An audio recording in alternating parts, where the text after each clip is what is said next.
Israel ने अब अपने सबसे बड़े दुश्मन को दहलाना शुरू कर दिया है। इजराइल ने ईरान के अंडरग्राउंड मिसाइल बेस पर धावा बोलकर खामनेई को सीधी चुनौती दे डाली है। यानी डायरेक्ट वॉर अब दो देशों के बीच शुरू होने का सिर्फ औपचारिक ऐलान बचा है। ईरान से इजराइल का भिड़ना तो तय था ही, लेकिन इस टकराव का लेवल क्या होगा ये भी अब साफ हो चुका है। इजराइल ने ईरान के मिसाइल गोदाम को जलाकर खाक करने से युद्ध की शुरुआत कर डाली है। मतलब इजराइल ने ईरान के मिसाइल पावर और न्यूक्लियर पावर को मिट्टी में मिलाने का मिशन शुरू कर दिया है। इजराइल ने ईरान पर डायरेक्ट अटैक की शुरुआत दमिश्क से आई कुछ तस्वीरों के साथ तेज की है। जिस तरह इजराइल हमले कर रहा है, ऐसा लगता है कि जैसे अपने दुश्मन से 100 कदम आगे है। हर हमले पर 100 गुना ज्यादा तबाही मचाता है। इजराइल से दुश्मनी क्या चीज होती है इसे हमास जानता है, हिजबुल्लाह भी समझता है। हूती लड़ाकों का हश्र इजराइल से दुश्मनी के चलते क्या है ये ईरान को अच्छी तरह पता लग चुका है। अब इजराइल ने सबसे बड़े दुश्मन को दहलाना शुरू कर दिया है।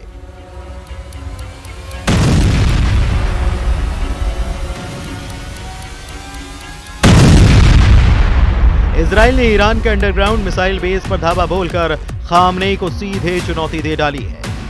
दमिश्क में यहूदियों के तीर्थ स्थल की जर्जर तस्वीरों ने इजराइल के गुस्से को भड़का दिया है। यहूदियों का पवित्र स्थल तहस नहस हो चुका है। धर्म स्थल की दीवारें छतें ढह चुकी हैं। यहाँ रखी गई पवित्र कलाकृतियां गायब हैं। यहूदियों के प्रार्थना स्थल के गेट पर अरबी में संगमरमर का चिन्ह है जिसमें लिखा है ये पहली बार ईसा से 720 साल पहले बनाया गया था। दमिश्क के जोब नगर के इस खंडहर की तस्वीरों ने इजराइल के क्रोध को भड़का दिया है। सीरिया के यहूदी नागरिक बखौर चमटौब ने इस वीडियो के जरिए धर्म स्थल को दोबारा संवारने की अपील भी की है। सीरिया से ईरान के लिए खतरा दिन ब दिन बढ़ता जा रहा है। इजराइल के साथ ही सीरिया में कमांडर जुलानी ने ईरान को धमकाना शुरू कर दिया है।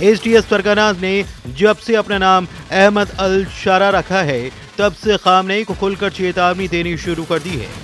जुलानी ने ईरान को सीधी धमकी देते हुए उसकी हुकूमत में अड़ंगा लगाने से बाज आने की वार्निंग दी है, जिसके चलते ईरान के लिए सीरिया फ्रंट गले के फांस बन चुका है। इजराइल ने सीरिया के मेसाब शहर के पास अंडरग्राउंड मिसाइल बेस पर कमांडो फोर्स से हमला किया है।